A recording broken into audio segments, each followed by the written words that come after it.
Hi guys, it's Hi, Seth everyone. and James. Okay, so if you've watched our show, you know we always begin by going like, we're live, like we can't believe it worked. Well, we are technological, basically nightmares. We had an amazing show with Randy Rainbow. We tried to quote unquote improve it after it was done to make it look better. Anyway, the other story is we deleted it.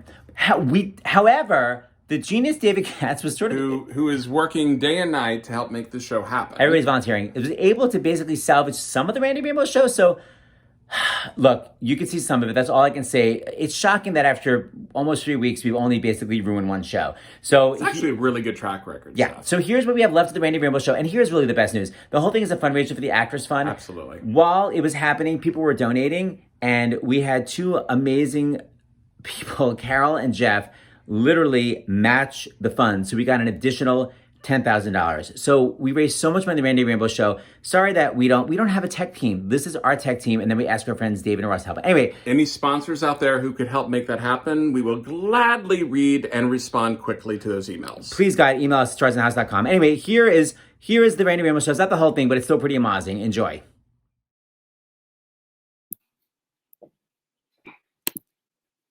Hi, everyone. I know, right? So I'm Seth Rudetsky. By the way, he hates when we dress alike or speak alike. We should do one show where we're dressed as twinsies. Sans. Okay, he's so shut down emotionally. He hates it. All right. I'm James Wesley. This is my husband, Seth Rudetsky. Welcome to Stars in the House. Why don't you put on, because I think we're going to have a lot of new viewers today. Okay, so this is for all the people that we had Beetlejuice on, and they were 5 minutes later, it was like, is Beetlejuice coming? Where's Beetlejuice? Is this Beetlejuice? So after being emotionally scarred by that, we're going to tell all the Randy Rainbow fans, and we know there are a lot. Okay. He will be on soon. So calm down. He is Namaste. That's okay, right. So anyway, this is the fundraiser we do every single day, or you can just watch Twice a day. Yeah, twice a day. We can just watch it for funsies. Right. So it's 2 p.m., 8 p.m. Eastern. And we do it every single day. Tomorrow, by the way, there's going to be a matinee, but we'll talk about it later. But it's for the Actors Fund, which is a misnomer. This fund is not just for actors. It's for anyone in the entertainment or arts field, your local theater, people working, TV production companies all around the country. Every performing arts organization that's a professional performing arts organization around the country, we're all affected by it. But a lot of them are going to be in danger if this goes on for a long time. And the reality is we don't know how long it will go on. And so I believe, Seth believes, Kristin Chenoweth believes, I believe every artist who comes on here believes that the Actors Fund, if not the top reason why the arts will survive, it's one of the reasons the arts will survive. And we're here to support them just like you are. So on that note, Seth, I wanted to share something. Let me do a banner. Put the banner up. And this is from Joe Benincasa, who's the president and CEO of the Actors Fund, just to give people a bit of an update here. As of today, meaning I guess in the last couple of weeks, right? Since this has started, the Actors Fund has provided $1,536,052 in emergency financial assistance. That's like the people emergency, like rent, their medical bills. It's not like I need my hair done, which by the way I do, but it's for actual emergencies. Except that you have a kid who actually is a licensed cosmetologist. You have no excuse. But I can't style. It's just a style. Well, but you didn't talk to her first. Anyway, Joe continues to say, we're spending $250,000 a day in direct financial assistance. A day in direct financial assistance. Just opened a COVID unit at the Englewood Home, which is the nursing home in New Jersey for seniors, and of course they're figuring out how the government will help the fund and individuals who are ill and out of work, which is a lot of people. So anyway, it's not I know. Go ahead. We're spending $250,000 a day in direct financial assistance. That's number one. We just opened a COVID unit at the Englewood Home. And we're figuring out how the government will help the fund and the individuals who are ill and out of work. And with your help, we'll get COVID behind us. It's true, right? But it's day to day. People are really freaking out. So anyway, I know no one really has any money. So the fact that anyone's donating anything is amazing. And I'm going to say this a million times throughout today. We actually have people matching tonight, which never happens. But it's happened some. And we haven't really pushed it. But don't contradict me in public. No. Maybe today will actually help. We've never had two people that are not part of the stream match. Oh, okay. You got me. Okay. So these are two people that are just fans that watch it all the time. And because they love Randy, they literally said, we're going to match. And then they felt bad because they're capping it at $10,000. That's amazing. If we can raise $10,000 tonight, we will raise another $10,000. That's right. And the way that the Actors Fund does it, and that's for Carol and Jeff. So thank you very much. Carol and Jeff. The way the Actors Fund does the matching, just so everyone knows, it's basically whoever donated on starsinthehouse.com, you see it. It goes to the Actors Fund 10 minutes before the show, up to 50 minutes after. So Wait, there's 15 or 50? 50. Okay. So that's because I just checked that out with Maggie beforehand. Here, Seth, let's take your advice. Tissue, scratching your face. For this? Well, we'll ask Dr. LaPoop. Anyway, so 10 minutes before, which we're already past 50 minutes after the show ends, it will be matched. Now, by the way, if you're watching this after we air, don't therefore not donate. Exactly. You still better donate. This is just to up the But listen to donations. this. So Jeff and Carol know what they're getting into. This is at the end of Orfeh and Andy Carl's show that was this afternoon. Which was so fun. Greg from we wanted to give these people shout outs. This is just a few of the people who donated. Greg from New York, $50. Francine from Texas. $50. Amber from Maryland, $50. Carolyn from North Carolina, $50. Jim from California, $50. Robert from Oklahoma, $25. And Chris and Rachel from New York gave $1,000 this afternoon to the Actors Fund. That's because of Orfeh and Andy. That's Randy, right. you better be just as good. So we want to get $10,000 today. And don't That's forget, right. Randy Rainbow's coming soon. So listen. I want to add one more thing. Okay. Go ahead. If you want to, go I ahead. was going to go to Nika. Oh, let's real fast. I want to read this because this We is get so actually many been- great letters. You can write us letters. Just go to starsinthehouse.com. Write us letters there. We get one kid just wrote in and was like, "Hey, I'm 12 years old and I saw your MASH reunion. Now I'm watching the show. It's pretty good." Anyway, it's so You mean fun to get these Taxi. letters. You're right. We haven't had MASH. You know, but what? that would MASH be and text fun. are so similar. One A word. workplace comedy, I Dramedies. guess? No, dramedies. All right, go Okay, on. that is true. But see, I listened to you, Seth. I listen. Now listen to this. This is from Beijing. Dear Seth and yes, I said Beijing, if you can believe it. Dear Seth and James, first of all, I want to thank you for bringing Starts in the House Fest during the quarantine period. My friends and I really enjoy it. Though we need to usually stay up until midnight because of the time difference. Because they watch it live. At last, though I'm living in Beijing currently, I'm paying close attention to the coronavirus situation in the U.S. Through my own experience, I do want to address the importance of social distancing and wearing masks. Please encourage people to take it seriously. I'm also concerned with the adverse situation people in the performing arts are facing. So I decided to donate all the money I earned through online tutoring to the Actors Fund. Wow. It's not much, but I wanted to do the best I can. It's not, I just want to say to Charlotte Wang, not too much. That's amazing. You're in Beijing and you're tutoring online and you're donating your money to the Actors Fund In America? in America. That's crazy amazing. Now you can bring on Anika. You can see why I had to read the letter. So we're social distancing, but we're really trying to find ways to stay connected. And this is one of the ways, obviously. And our good pal, Anika Larson, Tony nominated for Beautiful. She's like, Tonys don't matter. Yes, they do. Anyway, she started something in her little town where she's giving porch concerts.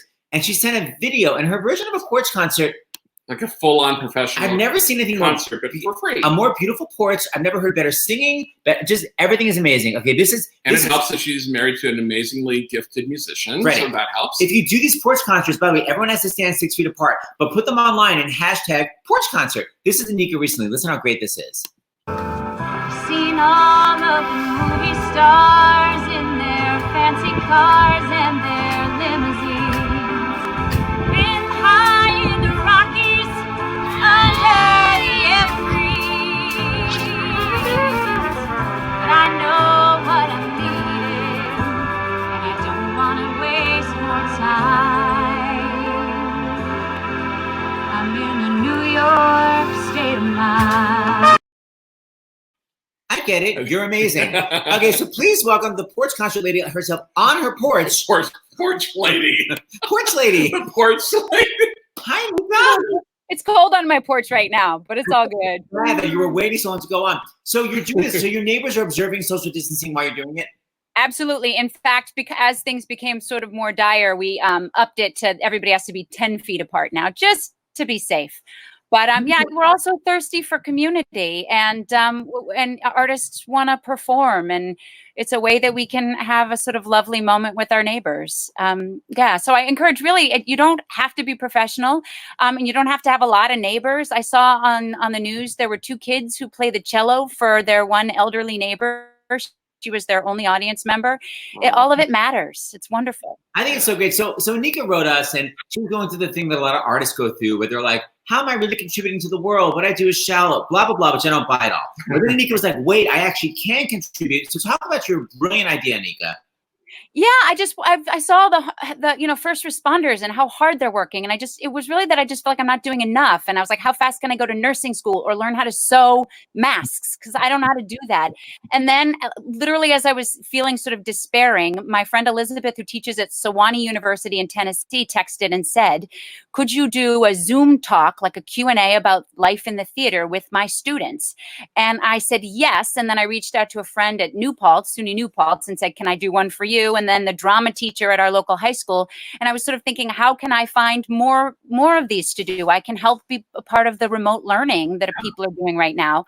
And then I thought, oh, Stars in the House. Maybe I can go on there and plug my wares. So basically, guys, I am willing to, anyone out there, please email. Do you have the email? Can you put it up? Yes. Stars in the House Educate. Email me and I will do a Q&A for your students. If you're a teacher, if you're a student that wants me to come, if you're theater students, if you're not, you're just interested. And honestly, if you're in Beijing, I will do one for that tutor. For sure. Donate to the Actors Fund if you can. Please do it if you can afford to. In quid pro quo, donate to the Actors Fund. But also times are tight right now for a lot of people, and I don't want anybody to be excluded because they can't afford it. And then I also got a little panicky of like, a lot of people watch Seth and James at this point. What if there are too many requests and I just can't handle them all? And then I thought, I have a lot of friends who would love to do these with me. So if I can't do it for you, I will find you someone fabulous from Broadway who will. So email me and donate to the Actors Fund, and we will do talks and Q&As for any students out there who would like to learn about what it's like to be on Broadway and work in the theater. And Anika's the real deal. She went to Yale, Tony nominated, about to come to Broadway and Almost Famous. She's got it going on. So Anika, you're amazing. You're going to come back. Give us more details when it starts happening. We're so excited. I will. All right. Bye. So for people panicking, Randy Rainbow soon. Okay, so let me please bring on the man. As in now. As in now. So Randy Rainbow is backstage waiting. We call it backstage. Hold on, let me get rid of the I think StreamYard calls it backstage. Yeah, well, by the way, everyone keeps asking what are we using? It's called StreamYard.com. We're not on Zoom. It's StreamYard.com. Anyway, he's so smart. I'm so obsessed with his brilliance. Please welcome to the stage, Mr. Randy Rainbow. Now? Oh my God, am I on? Hi, Randy. Hi. Oh my God, my light just went out as you went to me. You look great. Do I look good? Okay. Yeah. Actually, keep the light out. No, I'm saying, you know what I'm saying? Like, right. I will leave this stage. I will exit stage right. Don't you think it's lighting is no? I think that's you. It's good. Now it's good. It's good. First of all, Randy, tell everybody the last time you used to complain about being in your little tiny small apartment. So you've now kind of moved to the big time. The apartment's stunning. Thank you very much. I've moved on up to the Upper West Side. You know, I took this nice apartment and I'm relatively new here. I was in Astoria. Oh my God, I touched my face. With your sleeve, you're allowed to do that. Wait. What is that? He's getting it tissue. I'm not kidding. I'm not doing shit. This is my life now. Okay. So I took the place like months ago, and I was, like you do when you get a new apartment, you imagine having fabulous cocktail parties and all the famous people, and Seth and James will come over. I never thought this will be a cute place to quarantine for. But whatever, I'm making the most of it. So here we are. You got to ask your signature question. So, yeah. Randy, so what? By the way, yes. It has never happened. I've done the research. No one has ever matched the donations. It's because of me. By the way, I know there wouldn't be any Paramount Studio. It happens all the time. He totally downplayed it. Okay, all right. James, shut up. James, like, no, that happens all the time. No, don't get me, Randy. I'm going to text you later. Anyway, James, ask your signature question. Well, maybe Randy won't answer me now. I think he will. I don't even know who's talking. Are you there? Somebody there? Randy, what are you doing to stay healthy during all this? Mentally, what are you doing to keep relatively sane? Why are you asking me that? I was just having a panic attack about how I'm not doing enough exercise. I'm eating pasta every night. I've gained 47 pounds yesterday. I don't care. I got an exercise mat though, and now I'm gonna start next week, not tomorrow, because I'm busy. You are? I'm gonna start doing stuff in my living room. I'm gonna do do you have a fitness routine online that you can recommend? You know what? It's interesting you said that. We have a Peloton, like a Peloton bike in the house. I wish I had that. Which is really helpful. But I am actually really curious. People could put in the comments. I'm sick of just doing the bike. I wish it was actually a full body. So if anyone has a recommendation that we could watch on YouTube with like bands, Randy and I will both take it. So on the comments, put on the side. I need something like that. Is my light? Can you see me? Someone said it's too hot. There's designers in the audience. We're gonna stop obsessing about lights now. You told me to look at the comments, and they're all criticizing my setup. Listen, this is a makeshift thing. That's right. No, I won't curse. Well, turn your light if you want. You look great, actually. But if it makes It's full Valerie Cherish setting. It is. Well, I got it.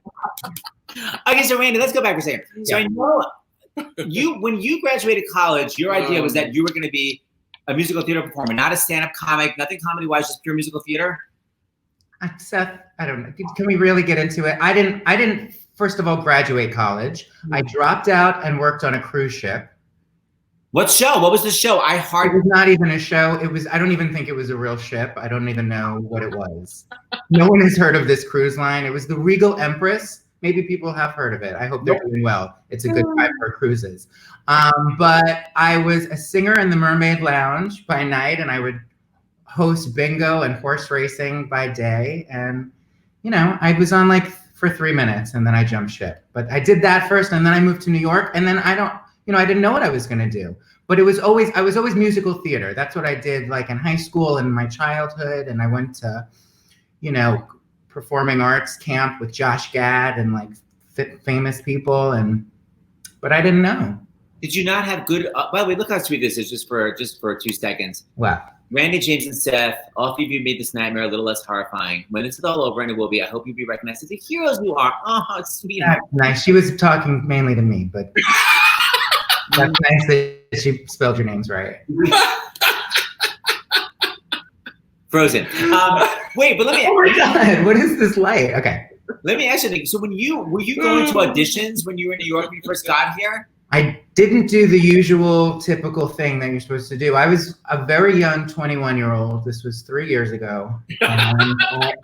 Seth? I mean, James?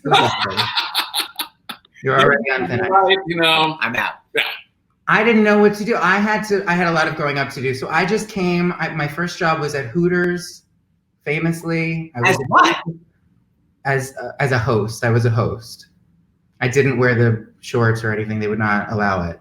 Wait a minute, you would lead people into Hooters for real? Yes, these poor men would come after work and be so excited to be at Hooters on 56th in Manhattan, and they'd walk in, and there I'd be with a clipboard. I know, devastating. I got a lot of phone numbers, though, surprisingly. Wait a minute, out of all we don't have to talk about Hooters the whole show, but yeah, what? Your question? You? So you weren't... So you weren't really auditioning for me? You weren't going to open calls and cattle calls? No, I didn't. I went, a few, and then I did like some very awful shows like in Jersey. But not like I did a couple of, cattle call type things for Broadway, but I didn't. I worked in Broadway producing offices. Like I worked for Richard Frankel when they were doing Hairspray and Sweeney Todd and things like that. And I just always sort of had a foot in the Broadway community. And then I just started doing my own thing. YouTube came along and I was able to do my own thing. I was always very shy and I was not a good auditioner. So it's very good that I'm able to just sort of make my own situation because that's what helped me out. Yourself. Yeah. So you kind of figured that early on, Randy, that auditioning and all that and wasn't for you?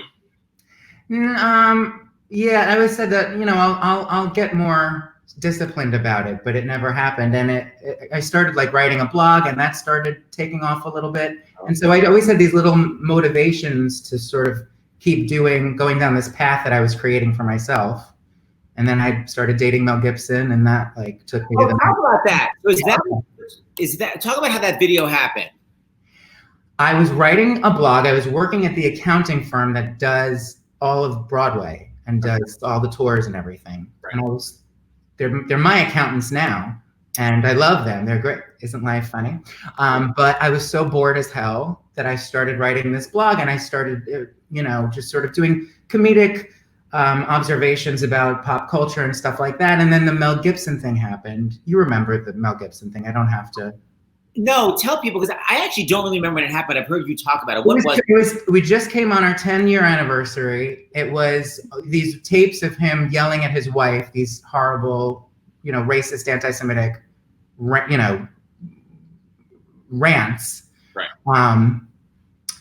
They leaked, and so those tapes were circulating. So I just had the idea one day. I've always been into like sketch comedy and things, and I thought, wouldn't it be a funny kind of bit if I used those tapes and sort of walked around my house having romantic phone conversations with them? Because everyone was up in arms and talking about how horrible it was. Obviously, it was a terrible thing. And I thought, what if I like flip it and just sort of speak, and sort of like come at it from another angle and just talk to him lovingly like I was his boyfriend, which was funny on a number of levels, I guess. But that took off and took me to the next level. And then every time there's a horrible person in the headlines, it's good for my career. But go back. So you made this video. By the way, I just want to point out your acting is so good because you're really just having an everyday conversation, but it's so you're not playing that as everyday. Right. You're literally acting like it's everyday. By the way, I don't want to have too much cursing on the show. I found one clip from what I could show that actually has beeps in it. But I just want you to watch how brilliant and you have a clip? Yeah, there's actual clip. Here we go. Watch how great it is. Okay, well now here's the $1 million question. What do I wear tonight? Because I was thinking, that blue that I have with the black stripes, but should I wear with the blazer, or would that be too dressy? You look like a honey, and then you get raped by a pack of your fault. All right? So no blazer. The good old days. I miss them.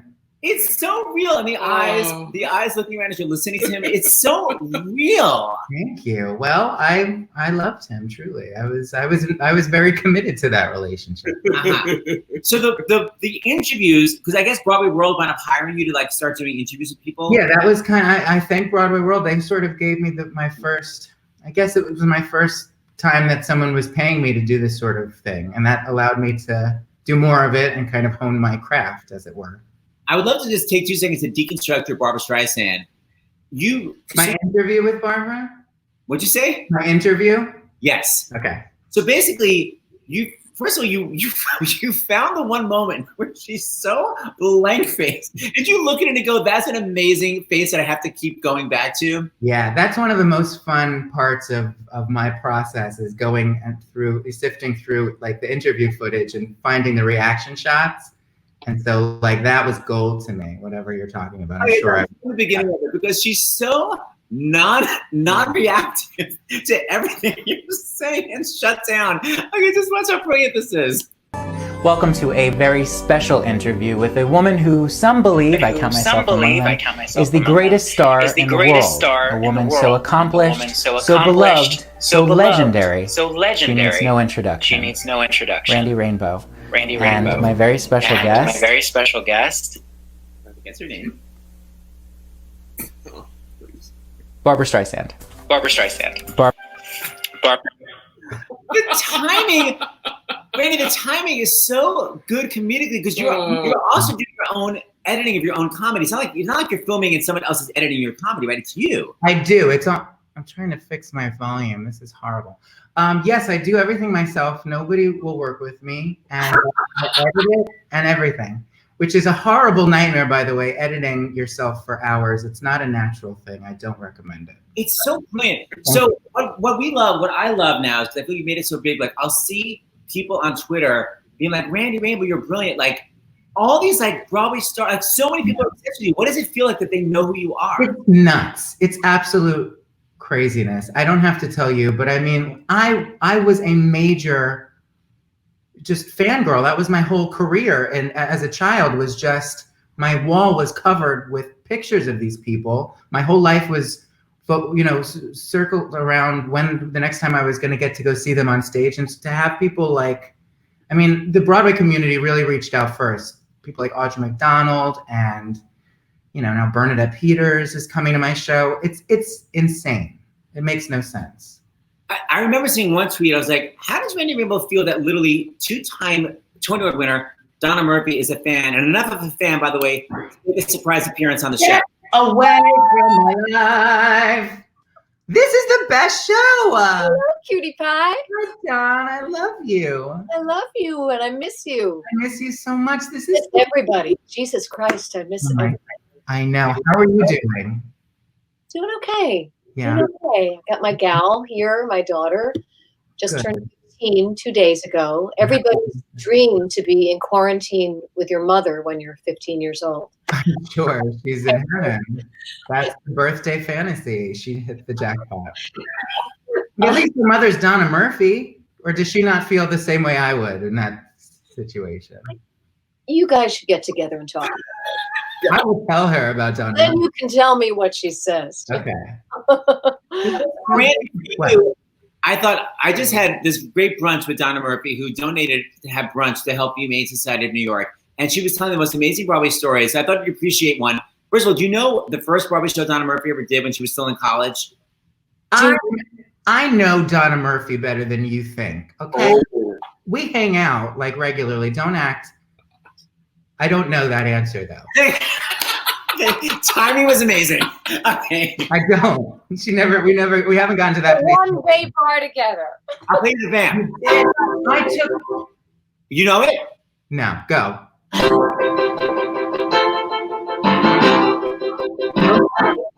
What show? What is that, Little Shop? Sing our song. Good boy. I'm good. I'm gay. So, Ding, ding. Donna, please tell Randy about your amazing Uta Hagen-ness and how it basically backfired. Stella Adler was my teacher. Stella Adler. Excuse me. God rest her soul. I'm looking at I have like a little sketch of her behind the computer. Anyway, well, I was a student at NYU, and I was studying. I was in their undergrad drama department where I took my. Oh my God, I'm brain dead. Okay, it just came back. I know. I have no. I took my academics at the university, and then I studied at the Stella Adler Conservatory, and Stella was still with us, and I studied with her, and I would, too often for my parents' taste when they heard about it later on, would cut classes to go to open calls for musicals. Because you weren't allowed to perform in any shows the first 2 years that you were at the conservatory. They wanted you to shake off your bad habits and actually develop, a foundation of technique. Right. So anyway, I went to many open calls, and I went to an open call for They're Playing Our Song, the non-equity singers who move well call. And anyway, it was crazy. I ended up getting the job, even though during the audition process, I remember Pat Birch, who was the choreographer, when it was time for us to get up and do our little routines, choreography routine, she had us get up, and then she said, okay, so in this group, I just want to say, I'd like you all to watch this girl, that being me. She said, from the neck up, because what's going on below is, she doesn't know what she's doing, but she really gets what we're playing, what I talked about these characters are. And so, so Donna, why don't you just go ahead and that's what I do. So, I stumbled my way through it, probably making a lot of crazy faces, and got the gig. So I'm doing the job. So I was hired to be a swing. But the show had opened. It was a hit. They had one understudy. They wanted to have two covers for the three ladies who were basically backup singers. And so I then when Debbie Shapiro Gravitt, the great Debbie Shapiro Gravitt, left to do a new show out of town that she had a great part in. I think it was Swing, and it was like starting at the arena stage in DC. I don't know why I remember that. Anyway, I was to replace her, and that was great. And but I got kind of bored because I've been studying and just starting to not really understand, but be curious about the things that were coming at me in terms of what it meant to be an actress. And I done plays and musicals in high school and stuff, but I realized this isn't really what I want to be doing. I don't want to be singing backup. I didn't think I was above it. I felt like I don't care where I have to go and do the tiniest part, but I want to feel like I'm, playing a role anyway. So I just started getting a little too creative while I was one of those 3 backup singers, 3 alter egos, excuse me. And so each night I would choose a different kind of iconic female character in dramatic literature to be my persona. So, it might have been Eva Perón, or it could have been Miss Julie, or I don't know, Beatrice from Much Ado. It was just crazy. And it was not like I was doing anything obvious, I don't think, or so I thought. At one point, the dance captain, who was the girlfriend of our producer and eventually became his longtime wife, said, I noticed when we did a put-in rehearsal for a new actor who was going into the show that you just were like, just very simple, and you really weren't doing much. I said, yeah, I was really just marking. I hope that was okay. She goes, that's what I want you to do for the rest of the run. Oh my God, this is a terrible story. I know. It's hilarious, isn't it? Aren't you glad you chose it? From your perspective. Because there's too much going on.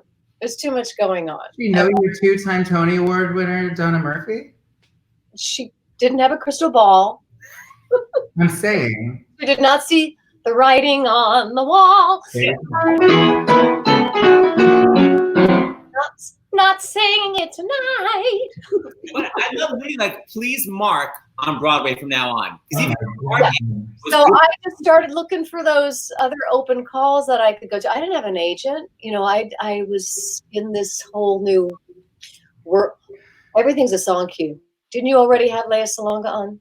Yes. A whole new world. But, The point is, Donna Murphy is brilliant enough that just marking is good enough for Broadway. That's what I took from the story. They didn't fire me. They just because your marking was like beyond anyone's full out performance. Wow. So Donna Murphy, you have to come back for a real show and actually. I will. I promise. Donna, I love you. I got to. Donna, did you asked me to introduce you for that thing? That was a surprise for me. That was a surprise. There was I was being honored by a theater company, and they knew I was a fan of yours. And did you hear that, James? When they what? I'm not lying.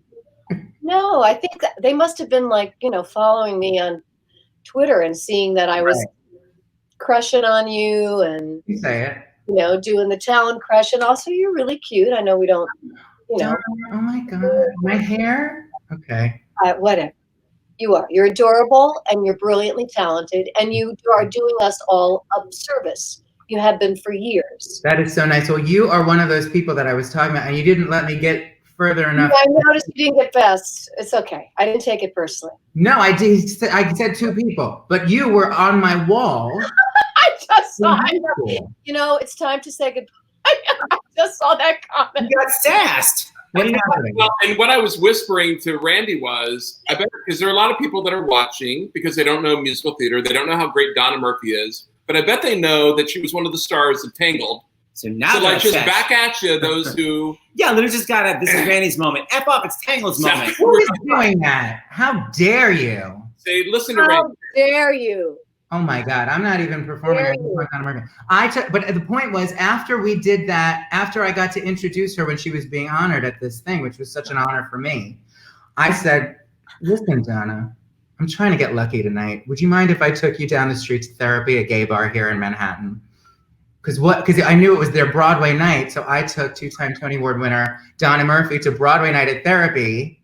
Can you imagine the scene? I went home alone anyway. I went home alone. It's fine. I think Don and I had a little action. So hooked up. And on that note, Donna Murphy, come back. Donna. Whatever. whatever. I love Whatever entertains people, whatever gets people to donate the money to this incredible organization. You guys are doing just an amazing thing, but you always do. You always come up with a way to support people who need it. And now a lot of people need it. Yeah. So thank you. Donna, you're the best. Donna. You'll be back. Donna Murphy. Bye, Donna. Call me. Love.